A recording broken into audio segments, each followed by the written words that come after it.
Our top story, dozens of people turned out for a town hall in Ursa tonight, all surrounding a proposed solar farm. While WGEM was originally given access to the meeting, upon arrival, our crews were told that the representative refused to allow cameras. WGEM's Zeke Shapiro had a chance to speak with local residents before the meeting and is here now to tell us more about local reaction. Zeke. Highway 61 in Ursa is where the proposed solar farm would be. What has residents upset is its proximity to local homes. The project developers are from a company called Ursa Creek Solar LLC. However, the company is a wholly subsidiary of Green Key Development LLC based all the way in Portland, Oregon. Ursa residents we spoke with told us they believe the location of the farm is not only intrusive in terms of location, but also financially detrimental to their property value. Putting our properties in jeopardy, losing up to 7 to 30% of our value.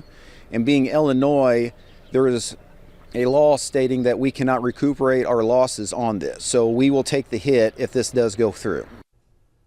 Stiefel told me there is some community anger over the fact the company is based across the country. He said smaller communities in Illinois are not getting a fair shake in terms of being forced to have large solar farms placed in their towns.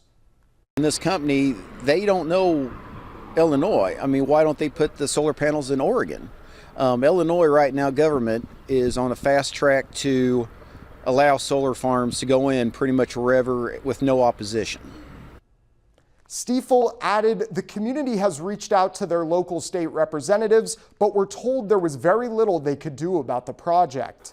A petition was crafted by community members to see how many residents were against the project. Nearly half of the 600-person village signed that petition. Daniel?